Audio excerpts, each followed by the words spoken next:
Now, I am sure you all have noticed this, that betrayal never comes from enemies. It always comes from the person you held the closest. And that is what makes the most devastating trope in fiction and in real life. Hi, I am Pallavi Ghoshal. I am an author, and I believe that human heart can be both the hero and the villain at the same time. And betrayal can be a secret contributor. Betrayal, that crack that starts right inside your chest and splits your entire world open. People think that betrayal is an action, but it's actually a collapse of trust, identity, expectation, your memories. It's the collapse of that story you had built with someone, and it is at that moment when you realize that you were not who you thought you were, or worse, maybe this thought comes into your mind that I was not who I thought I was. That's why betrayal feels like a ground disappearing from underneath your feet.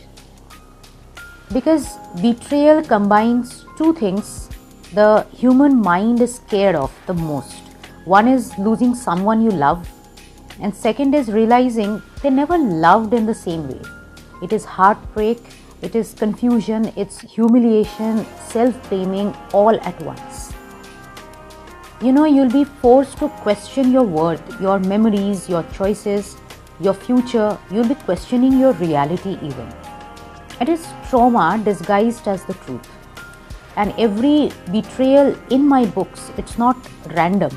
It is a psychological trigger that transforms the entire character. In an unexpected detour, the betrayal forces the characters to face their deepest fears. And in the quest of Vermilion, the cultural and emotional betrayals form the backbone of her awakening. Yes, you heard that right. Betrayal isn't just from humans, it's from fate, hope, love, and safety. Just like in my latest book, Red Cap Reckoning. My stories don't use betrayal as a shock value. It is as a mirror. It is used as a mirror in all of my books. Because readers don't just read betrayal, they remember the betrayals they have survived.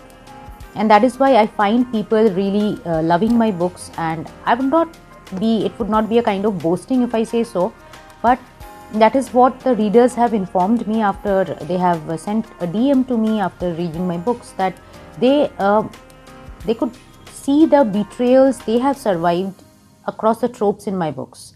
So that makes me really happy, and I wanted to share something deeper here, that when a character is betrayed, three things happen.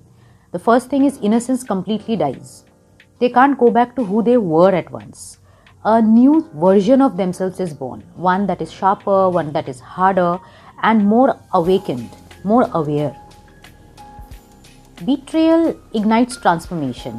Betrayal raises the stakes in a story, accelerates the plot, exposes the hidden motives, and all of that in a story, but it also mirrors the exact moment your lives had changed.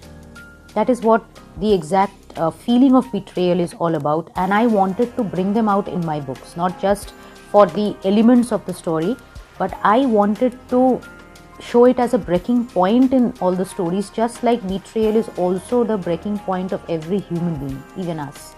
And every reader, I am sure, will be able to relate to that element. So if this episode stirred something in you, then you have ever known the sting, the confusion that comes along with betrayal, and you will feel deeply connected to my books. I promise that.